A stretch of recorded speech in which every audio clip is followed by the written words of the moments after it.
नील पथर माफिया दौरात्म्य जड़े कार्यरत फरेस्टर को कार चढ़ाई हत्या उद्यम जाजपुर जिला टमका फरेस्ट रेंज अंतर्गत रामठेंगा निकटरे नील पथर माफिया कार चढ़ाई जड़े फरेस्टर को हत्या उद्यम कर कलिंगनगर थाना अभियोग होईछि। फरेस्टर माणिक मुंडा अभियोग आधार कलिंगनगर पुलिस एक मामला रुजु कर घटनार तदंत आरंभ कर जमापड़ी। दीर्घ दिन धरी नीलपथर लुट कर आसुथिबा जड़े माफिया यह कांड भियाइछन्ति बोली सीधासलख फरेस्टर अभियोग उल्लेख कर दृढ़ कार्यानुष्ठान दाबी करिसेंति। टमका फरेस्ट रेंज रे फरेस्टर भाव कार्यरत माणिक मुंडा विलंबित राति बाइक जोगे पेट्रोलिंग करुवा समय डुबुरी नारायणपुर रास्तार रामठेंगा निकटरे तांकु दीर्घ समय धरी फॉलो करुवा एक कार द्रुत गति आड़क माड़ी आसीथिला। रास्ता तलक बाइक खसाई देबारु पड़ जाइथिले हैं अल्पके बर्ती जाइथिले। बाइक रे बाजी कार बाम पाख मिरर भांगी सड़क उपर पड़िथिला। परे कारटी द्रुत गति डुबुरी आड़क पलाई जाइथिला। तेज दुर्घटना घटाइथिबा कारटी जड़े नीलपथर माफिया चलाउथिबा बेले अन्य जड़े पछ सीट्रे बसिथिले। ए घटनार स्थानीय अंचल जड़े नीलपथर माफिया संपृक्ति थिबा फरेस्टर अभियोग करिसेंति। किछि दिन पूर्व यह कार टमका महुलमूल छक पाखरे मध्य तांकु साइड मारी अनुरूप हत्या उद्यम करिथिबा एतलारे दर्शाइछन्ति फरेस्टर। जाजपुर जिल्लार कालियापाणी और टमका थाना अंतर्गत दैतारी और महागिरी पहाड़र संरक्षित जंगल में पर्याप्त नीलपथर रही। एठारु स्वच्छ और उच्चमानर नीलपथर राजस्थान और गुजरात को चोरा चालान हेउथिबा अभियोग हेउछे।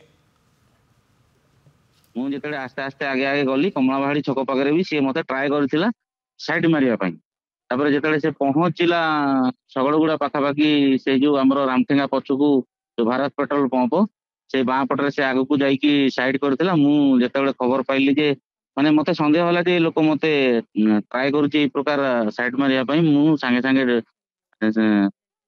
से डुबुरी स्टाफ को भी इनफॉर्म करी बाँ को साइड करने को उद्यम करी पिचु रास्तार बाँ पट को उद्यम करी साइड करने से समय से गाड़ी द्रुत गति आसिक मो पछपट को बाडे पूरा साइड मारी जोटा कि मु बाँ पट को छिटिकी पड़ी पिचु रास्तार बाँ पट को छिटिकी पड़ी एवं सांगे सांगे सी पुणी डाणु काटिकी से तार द्रुत गति पड़ेगा।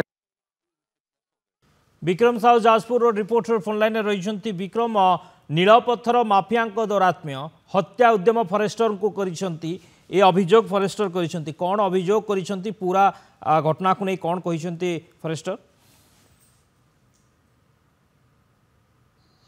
देखो शक्ति वर्तमान राज्य में दिनक दिन आईन श्रृंखला परिस्थिति बिगड़बार लगी।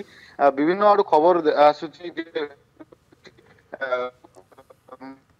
जो रही लघु खनिज बारंबार लुट होची विभिन्न आड़ू अभियोग आसुची। भली क्रम देखा जाजपुर जो रही टमका रेंज रे जड़े कार्यरत जड़े फरेस्टर को किसी लघु खनिज लुटेरा आम कहीपर जो नीलपथर चोरा चालान कर दुर्बृत्त गाड़ी चढ़ई मारे उद्यम करते गत राति सी जो पेट्रोलिंग करुले से प्रथम साइड मारी परवर्ती समय कार चढ़ई मारिदेवाई उद्यम करते परवर्ती समय फरेस्टर जनक थानार द्वारस्थ हो अभियोग कर पुलिस वर्तमान घटनार मामला रुजु कर घटनार तदंत वर्तमान आरंभ करिछि। जो देखिबा जो टमका आखपाख अंचल रही जो संरक्षित जंगल सब रही महागिरी पहाड़ कथा कहतु से अंचल रे व्यापक मात्रा रे नीलपथर रही। पूर्वर बारंबार नीलपथर जो चोरा चालान होउतिला सेतबेले फॉरेस्ट डिपार्टमेंट एवं पुलिस पक्षरु जबत विभिन्न समय एवं किछि जो दुर्बृत्त चोरा चालान करथिले सेमानु गिरफ कराइला। एभली क्रम नियमित भाव में चलुची किंतु यह खबर जो फॉरेस्ट डिपार्टमेंट पाखे रही जो पेट्रोलिंग करते अधिकारी से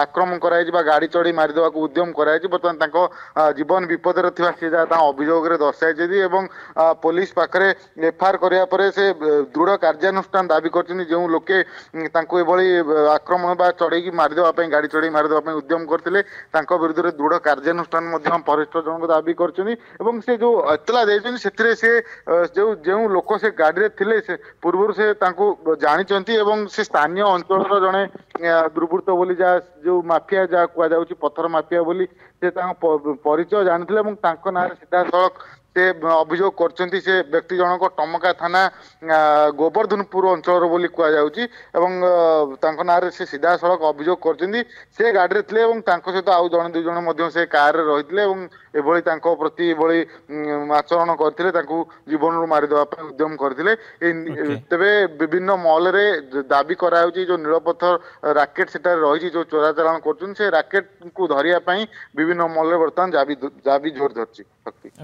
बहुत बहुत धन्यवाद विक्रम समस्त सूचना।